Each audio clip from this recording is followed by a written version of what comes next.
Yeah, obvious, we got a problem here. And it's more than just Alvin streaming Punisher. When life begins to suck, who's reporting it? Luckily, you got your friends who you won't forget. Coming live, Alvin and friend on survival. Laughing non-stop, case drops on a cycle. Louder than intrusive thoughts off an iPhone. How they make the world seem bright with the lights off? AFs, it might as well stay up. Lies being told like that dinosaur BS. Magnifying glass to the ground if they don't see us. Having the time, roasting your favorite pizza. Bougie ain't an option, it's the way. Take it to the grave, add moving to the place. You already know when they take the K's. Laugh the pain away, it's affirmative murder. Mini-sode. What's up, folks? Happy New Year. I'm Alvin Williams. Fran, talk to the people. What's going on? Not much, man. What emails we got? We got some good emails. We better have some good emails or I'm leaving. I got things I got to do. You can take your finger off the X of the Zoom, and we will read some good emails. It's 2024. Before we get into it, though. Yeah, 2024. I want good emails. Well, that's to imply that we haven't been getting good emails, friend. Let's be No. nice. No. I'm raising the bar. That's what I'm saying. Oh, you want better? I want better emails. Better ingredients. Better emails. Affirmative murder. Yeah, or I'm gonna start calling you out. I'm gonna start calling people out. I don't have time. I'm busy. I don't have Are you saying you're gonna start booing me mid email? I'm gonna start calling people out on emails. If you come, man, we can introduce a new. Oh no, I don't want to be heartless like that. I was gonna say we can imbue you with the powers of the Sandman from Showtime at the Apollo. Let's do it. Where if the emails, no, that's cold. Because somebody be like, and then my aunt, stab. Boring. Next. You shuffle out with a broom. Yeah. So let's hold off on that. But Fran is warning you. Bring the heat in 2024. Affirmativemurder@gmail.com. Tales from the hood. We would love to hear the story of your life. Welcome to my life. Whatever you guys have, we would love to hear it. Audio form. A well-written, crafted email. A poem. A sonnet. Whatever it is you got, 2024, we want to hear it. So affirmativemurder@gmail.com. Without any further ado, Fran asked for an email. I got one ready to go right now. Hey, friends, how are you doing? First off, please do not read my signature. I am currently at work listening to you, BOFL. I don't know if that's balling on the floor. Balling on the floor, maybe. Oh, well. Yeah. We just will. The mystery is already started in this email. I'm excited. It's already mysterious. So I am currently in my early 30s, and I have a great uncle that has been in prison since before I was born. Growing up, our family would pass the phone around and allow us to talk to him. Out of curiosity, my sister and I would ask, what is Uncle Toy, T-O-I, in prison for? And the answer would be, well, when you get older. We got older and finally got the story. This took place back in the early to mid-'80s. During that time, my grandmother, her sister, who's named Auntie Peaches, and brother, Uncle Toy, they were all hooked on crack and heroin during the epidemic in the 80s. So keep in mind, my mother is telling us this story, and she was a teenager when Uncle Toy went to prison. So the story we were told was that Auntie Peaches owed money to some drug dealers. Auntie Peaches was nowhere to be found. So in turn, some mobsters / Haitians kidnapped him and beat him, Uncle Toy. Yeah. When Uncle Toy woke up, he was in a cold basement with a little white girl. The girl was said to be between the ages of 7 to 9 years old. Uncle Toy came to and woke up from hearing the little girl crying. The next thing you know, Uncle Toy is charged with rape and kidnapping of a child under the age of 12. For this crime, he was given a life sentence. He has since died. Now that I am older and have played the story in my head several times and knowing Auntie Peaches, I do not believe that this is the entire story. Keep in mind, Auntie Peaches is an on and off again addict, so I'm not sure how reliable she is.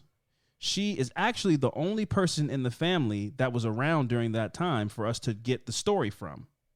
I am curious, and I also want to know the truth. I want to know for my peace of mind if he is guilty or not. And if he is not, I would like to clear his name. Knowing Uncle Toy, I do not believe that he committed this crime. It's just too many holes in the story and things that don't make any sense to me at all. Like, how did we come to this? How was he picked out of thousands of other people? Was he blamed simply because of the time it was, as well as being a black man on drugs back in the 80s? Below are some of my concerns. 1, how did Uncle Toy get to this basement, in quotes? 2, who is this little girl? 3, was there a rape kit done? 4, was DNA collected? 5, did anyone investigate to find out what happened, meaning connecting the dots to how she would even know Uncle Toy? 6, how long was this child missing before anyone notices? 7, who are these mobsters / Haitians? 8, where was Uncle Toy the day before? 9, witnesses.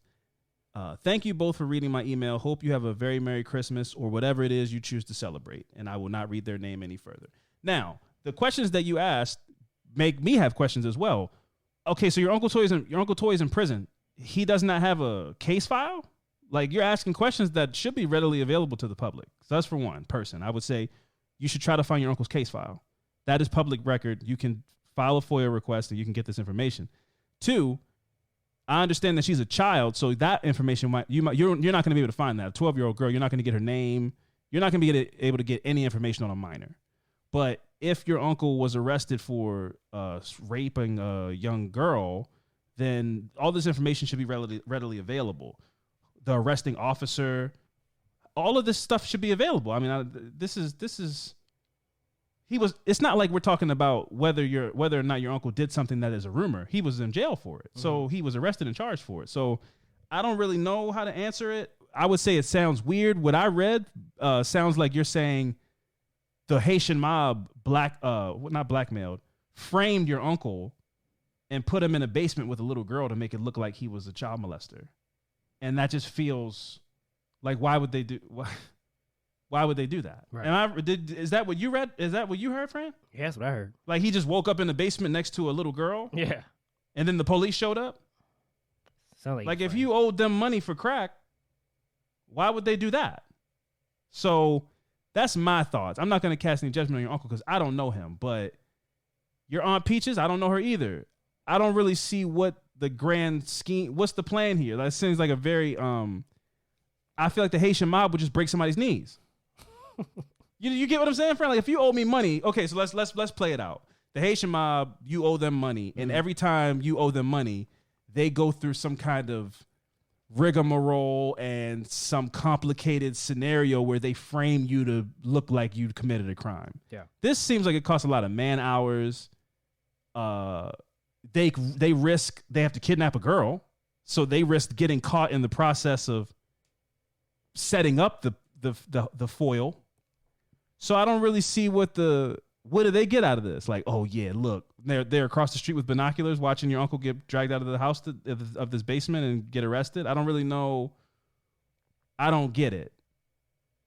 What do you think? I don't. This sounds like this is not my wheelhouse, man. I have no idea how this went down, man. I don't know, man. That sounds like, it sounds possible though, because I mean, like, I would rather somebody else, if I'm gonna like get somebody to go to jail or go to because you owe me something. I mean, that's a legitimate plan, but it's risky though. It's definitely risky. When you could just beat them up. Yeah. I don't know. Listen.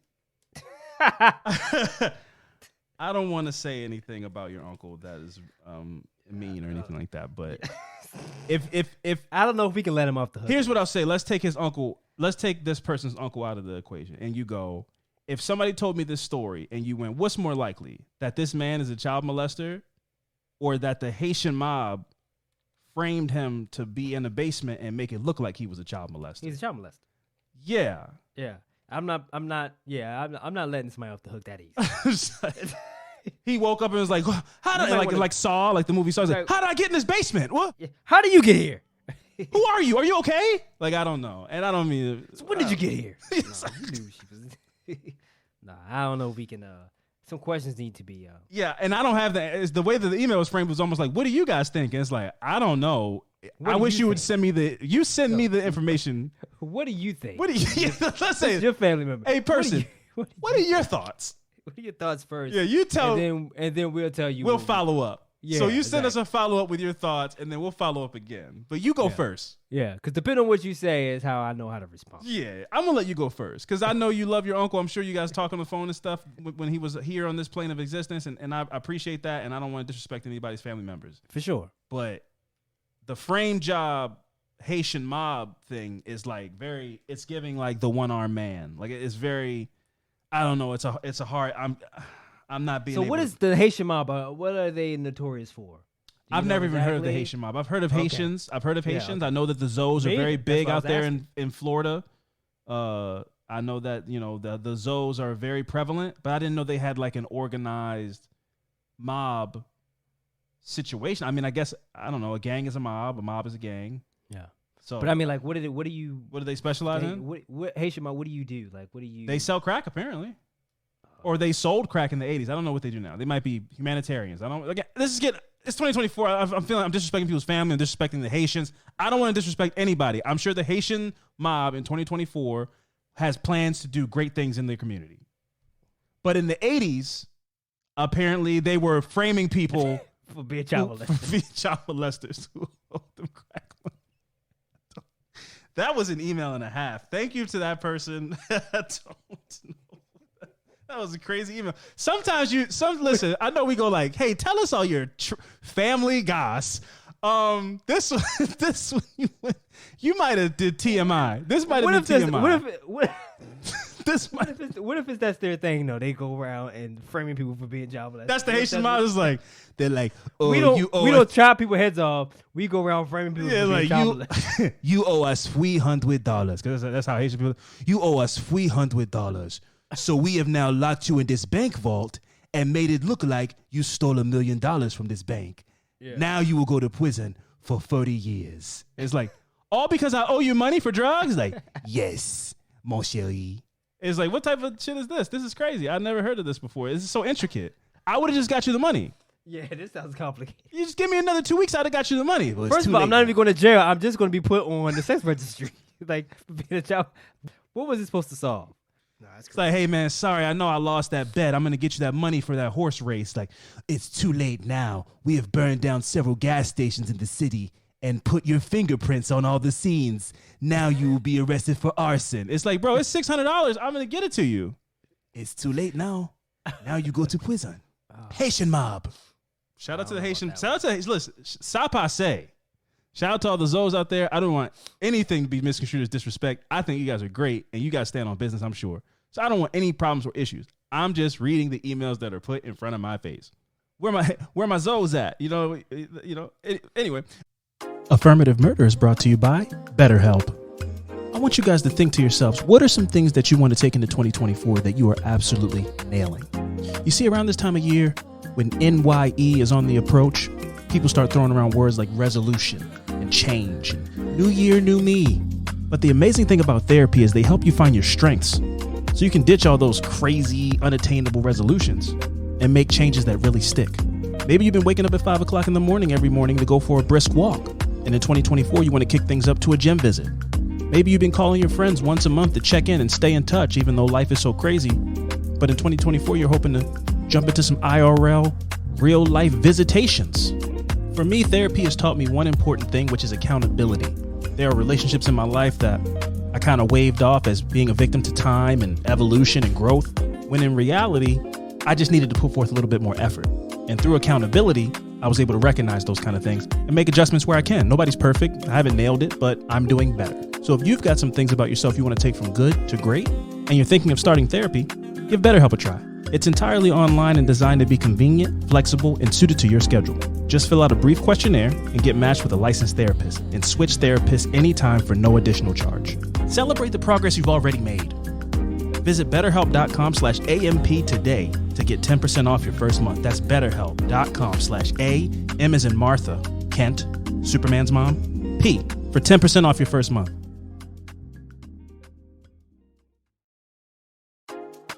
Affirmative Murder is brought to you by Factor. The holiday season is a beautiful time, but very chaotic.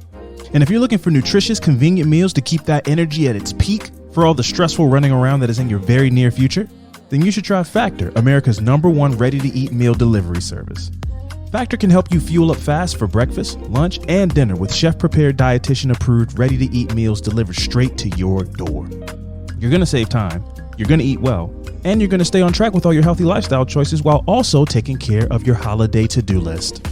Skip the stress of meal prepping over the holidays with Factor. Choose from over 35 weekly flavor-packed, fresh, never frozen meals that support a healthy lifestyle and meet your meal preferences. all delivered right to your door and ready to eat in 2 minutes. This is convenience and deliciousness you just don't want to miss. So head over to factormeals.com/AMP50 and use the promo code AMP50 to get 50% off. Again, that's factormeals.com/AMP50. And that promo code is AMP50. Use it and get 50% off. One last time, that's Factor, America's #1 ready-to-eat meal delivery service. Affirmative Murder is brought to you by Greenlight. I'm online a lot, and I feel like I'm always running across different parenting techniques for teaching kids the responsibilities of money. Whether it's chore bucks, inaccessible piggy banks, or even those magic wallets where you flip it one way and the dollar's there, you flip it the other way, the dollar's gone. That encourages kids to put money into something. But if you're looking to raise kids that are financially responsible, I have a life-saving recommendation that you need to check out. Greenlight. Greenlight is a debit card and money app made for families. It gives kids and teens easy and fun ways to gain financial literacy while giving parents peace of mind. The app includes a chores feature where you can set up recurring one-time chores customized to your family's needs and reward kids for a job well done. Fran and I are currently in the process of turning his kids into financial wizards who also know the value of a dollar. The app also comes with games that teach kids money skills in a fun and memorable way. So if you've got young kids and those birthday cards are starting to thicken up with that cash money, it might be time for you to sign up for Greenlight. So why not do it today and get your first month free when you go to greenlight.com/AMP. That's right, greenlight.com/A, M as in money, P, to try Greenlight for free. All right, happy and responsible spending. Friend, next email. Okay, this one says, hello, please don't use my name. This might be a long story, so I'm going to get right into it. In March of this year, so by this year, they mean last year, so 2023. In March of this year, on a regular Sunday afternoon, I heard a pop, pop, pop sound and looked out the window. There was a guy I had never seen stalking up and down my neighbor's driveway with an automatic weapon. He took off down the road. My husband called the sheriff, and I went outside to talk to my neighbors. The cops came, talked to us, and then left. Then, less than an hour later, the guy came back, and so did the cops. They came back with guns drawn and ordered the guy to drop his weapon. Turns out the husband who had lived there had died, and his widow got a new boyfriend who was the guy with the weapon. That was the first time the cops were called on him. The second time was a few weeks later when he stood in the driveway screaming racial obscenities at the neighbors because he thought they called the cops. The third time was one afternoon when he was burning his clothes. We assumed he spilled something he wasn't supposed to have on them, so he was burning them. He marched down the street yelling at my husband and a third neighbor while our girls were playing outside. He went back home before the cops got there. The fourth time the cops were called, he had been fighting with his girlfriend, the widow, in the middle of the night and broke a window. The fifth time the cops were called, they had been fighting and he broke the windshield of her aunt's car and flattened all four tires. I'm pretty sure that the fourth time and the fifth time happened about a month apart. He was gone for a few months that time before she bailed him out. The sixth and hopefully last time the cops were called was another fight when she was trying to break up with him. They both left after the fight and then came back a short while later. He had made a homemade bomb that thankfully didn't explode, and the bomb squad was called. His bail is now 5 figures, and she has a new boyfriend. The only time I've seen this guy was cleaning his car. She has had her kids visit a couple of times recently as well. The kids were taken away sometime in all this. Here's hoping that she and her kids are getting healthier and more stable. I'm hoping 2024 is a calmer year in my neighborhood. Best of luck on your first live show. I'm excited to see all the growth you guys have both had over the years. Thank you to that person. We will allow you to remain anonymous. Things came out of the gate. This neighbor, that's a lot of shit. So the police came he had the gun and he didn't die? I can take a guess on what the guy might have looked like. I can probably glean some information from that based on that. We're gonna read one more email and then we're gonna get out of here. 2024 is off to a good start. 2 good emails so far. Let's finish strong. This one says TFTH, the party that never was. Hey, Alvin and Fran. First, I wanted to say I've been listening since about 2018, being a sophomore at UMD, and y'all are great. Fran, love the Kendrick clip in your intro. Respect. I'm super excited for the live show too. You guys can share my name. It's Amina. So I guess that means Amina's coming to the live show.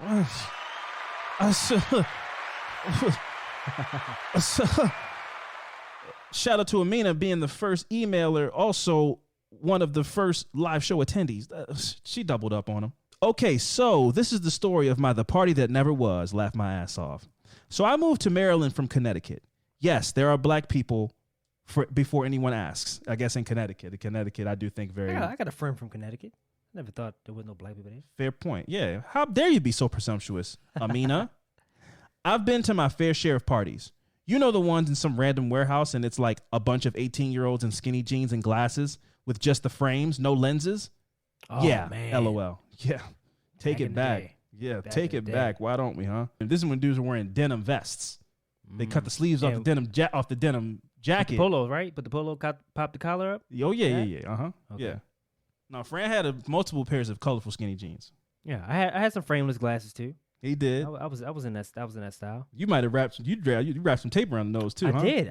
Like extra dorky. That was the thing to be like, yeah. How much of a dork can we look like when we come out of the house? Let's put a nerdy book bag on with tape glasses on it. Oh man, we're nerds. Yeah, took them glasses, bust them frames right out. Mm-hmm. Mom was pissed. We're nerds with a Z. God, we're such losers. God, it was such a... When I see people be like, we're going to bring back mid-2000s fashion, like, no, this was not a time... This is all embarrassing. Like, none of this stuff should be making a comeback. I see when you go into Urban Outfitters now, all the mannequins are dressed like fucking Ricky Lake and shit. It's like, this was not a good time. This is not... Don't do this. Those are good times, man. Good times. Connecticut does have some rougher parts. And if it's one thing I know, it's to keep my head on a swivel. Look out for fights and hit the floor if I hear shots.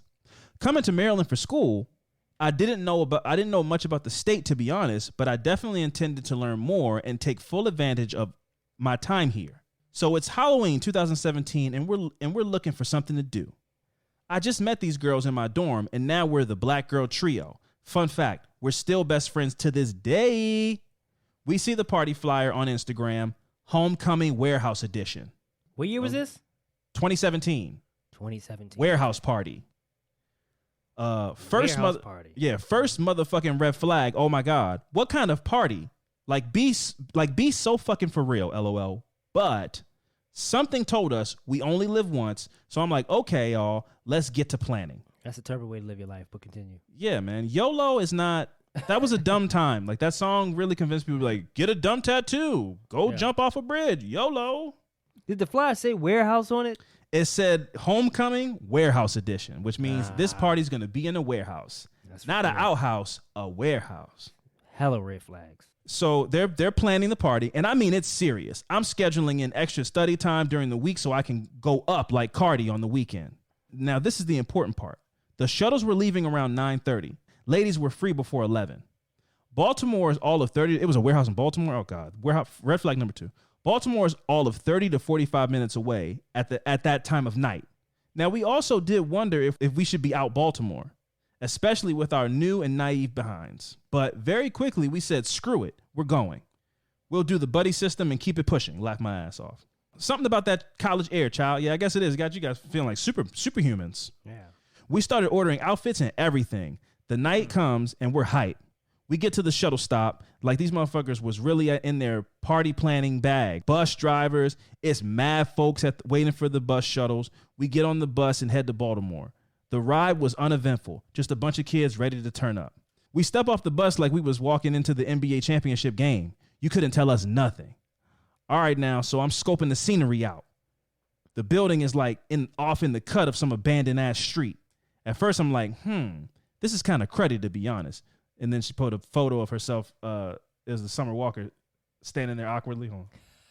So she was standing there like that in her Sunday's best, just looking a little awkward. Funny meme. I like it. I'm liking this setup. This is a very meme. This is a great email. This is very. I feel your spirit in this email. Well done, Amina. But we made it all the way here, and it was even still before 11 o'clock. So ladies getting free. So when you walk down the alley, the warehouse entrance was off to the left. When you enter, there is like a holding area before the actual party. It was about the size of a garage and was concrete and packed with drunk college students. I'm talking like 200 people. Now, I can see the security checking tickets all the way across the room. I'm scoping the scenery again. It's too crucial, and especially as young black women. So, to the right is an all-girls line wrapping around the room against the wall. We scooch our way over there. One of the guards splits the line in two, right where I was standing. Honestly, you really couldn't tell me nothing now. I'm so sorry, LOL. I said, oh, yup. Here's when the nonsense begins, bruh. I want y'all to guess, please. We're up at the front, and it's getting closer to 11, maybe 10:35 or 10:40. Not egregious. We still had 20 minutes, and honestly, me and my girls was in the front, so I didn't care too much. I guess you're saying we're gonna be in there before 11 o'clock. But these other guys and gals, Streets was saying they'd been there since 10, and the guards were moving slow on purpose to make us pay. LOL. I didn't even think about that. Yeah, like we gonna slow the line up. We gonna split the line, slow the line up, so people don't get in before 11 o'clock. Yeah. So she goes, like, not this power ass conspiracy theory. Looking back, the tickets were cheap, like $10. But life in college was not slight at those times. So yeah, $10 is like a whole day of work when you're in college. Yeah. Anyways, we start to feel the crowd move. First, it'd be slight pushes and pulls. Now me, I used to be a dancer, so I wasn't so bad at keeping my balance at first. But it started to get so bad, I had to really brace for impact. The guards started looking like, what the fuck are y'all doing? This audio represents how he looked at us, and hopefully you can play it. And turn your big ass around and get the fuck back to your fucking seat. The fuck is wrong with your ashy ass? Oh. Okay, Your disco fucking ball. ankle. Okay, disco All right. So the bodyguards are getting a little antsy too. So we're all getting pushed into the guards, and we just keep saying, sorry, it's not us. Now, I don't know why this Mark Henry double-decker guard felt so threatened by us 5'1" college girls, but there was one more big push, and man, I feel like time slowed down or something. He reaches to his waist, and I'm like, now what the fuck? Ain't no way I'm about to die right here, shaking my head. Like, what would my mama think? Laughed my ass off. But my fear quickly dissipates when I realize it's Mace. But shit, Mace isn't good either. Right. When I say Mark Henry, let that thing rip, he unloaded the clip. And bruh, once he got activated, so did these other guards. Very much tag team energy. Suddenly, that room wasn't so big anymore. We scattered like roaches out there. Supposed to be a warehouse party. Now it's turned into a terror house party. Nice. Thanks. All I could feel was my skin burning and like 1,000 fire ants crawling up and down my arms. Then my eyes were watering up. My throat started burning. I'm like, it's really no way. Now I'm like, damn, where are my friends? It's times like this when fights and shit like to break out, and I refuse to be caught up in that. I'm searching around the room and finally find my friends. We run out to the alley and regroup as best as we can. We see a few other black girls in our program and wave them down, coughing and crying all the same. We call an Uber XL, talk about the shit that just happened, and try to figure out how to stop the damn burning. Honestly, it sucked, but I don't know. It's funny as hell to me. Like, that man fumbled the promoter's whole bag.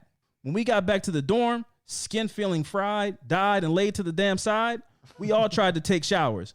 It couldn't be too hot, couldn't be too damn cold. We had to make sure no one touched their eyes, and honestly, the soap burned in conjunction with the mace. Fast forward, these suckers sent us an apology email. Laughed my ass off. Here's a screenshot below. So this is the apology. This is a formal apology to everyone who was unable to get into the event. Security was unacceptable, out of control, and booked through the venue. On behalf of the team, which she blacked out, we sincerely apologized for the series of events that took place. Like, no shit, Sherlock, LOL. Me and my friends call that party the night of the macing. Laughed my fucking ass off. And you know what's the worst part about it? We went to another party hosted by these fools about a year later. Anyways, I hope you guys have a good rest of the week. Amina, we hope you have a great 2024, and you're going to have a great 2024 to start off because you will be seeing us live in concert. Concert's a big word. It's an intimate show. You will be seeing us live in show at the Zen West Roadside Cantina. We can't wait to see you, give you a high five, maybe buy you a drink. Excited to kick it with people on January 15th, 2024. Hope to see everybody else there. Affirmativemurder@gmail.com. We would love to hear from you guys, your tales, your hoods, your life stories, your almost got away with it, all of that shit. Send them I do want to, what was her name again? The last email. Amina. How did the other party go? If they went to another party. Oh, did they redeem it on the second party? Yeah, Amina, email us in. Or, hey, this is great. Oh, this is a great time to say. To anybody listening, Amina specifically, if you do have a Tales from the Hood, save it. We would love to have you come up during the live show and do your Tales from the Hood in person, only if you feel confident in it. Let me preface it with that. If you think you have a 20-minute story that might be a dud, don't come up and ask us to give you the microphone, and then we got to sit behind you and pretend to be interested, and there's a room full of people. You got to, for the live show, I need crazy stuff, car chases, explosions, like ghosts. Bring the heat, but we would love to hand our mics over to people who have live Tales from the Hood that they want to tell as guests of our live show. We would love to have that. So, Amina, if you have another story or this other party was crazier than this first one where everybody got maced, feel free to come ready to tell it. And to anybody else coming to the live show, if you have a Tales from the Hood that you would like to tell live on the Affirmative Murder Podcast live show, be ready. Formulate a script in your head and be ready to tell and beguile us with your amazing stories from your life. We would love to hear. Don't force people to come up, man. I'm not forcing anybody. I'm just saying it's an option. Oh, okay. All right. I'm just saying it's an option. I will hand the mic. I'll go, hey, does anybody have anything they want to say? And I'll offer the mic to people. I'm not going to make anybody come up. Yeah. I'll leave my gun at home, I swear, friend. Or you can, like, if somebody, ahead of time wants to go, hey, I'll come up and tell a story, have them email us or something like that. So we know who to expect. Instead of, because you may go, we did at the live show, and then the nerves may kick in. You go like, I don't know if I want to. They back out last minute. Yeah, as a matter of fact, Fran makes a good point. If you would like to do that, email me in advance, and I'll have a short list of people, and I'll call your name out when it gets to that point. So you know to expect and be ready to be called to come do it. That's a good point, Fran. Instead of putting people on the spot. No. If you feel confident that you would like to do this, email us to let me know that you would like to, and also give me a short synopsis. There you go. So that I know I can ascertain if it's worth calling you. Yeah. Because I don't want to call anybody up, and I don't want anybody to be telling the dud story. So you give me like a short, quick lines, quick synopsis of the story you want to tell, and I'll go, okay, cool. Ghislaine, story about this, star next to that. This is a good one. Mm-hmm. So do that, and we would love to hear from you. Anyway, Fran, we're going to go ahead and sign out. People, affirmativemurder@gmail.com. Get those emails in. We'd love to hear from you. 2024. Fran said, bring the heat or get out of the fucking kitchen. Right, Fran? Yeah. In so few words. You didn't say that. That's exactly what I said. That's what I meant. Yeah. I didn't say that, but that's what I meant. Yeah. What's understood. Or you will be judged, for sure. Or you will be judged. What's understood don't have to be explained. See you guys next time. Be safe out there. Deuces.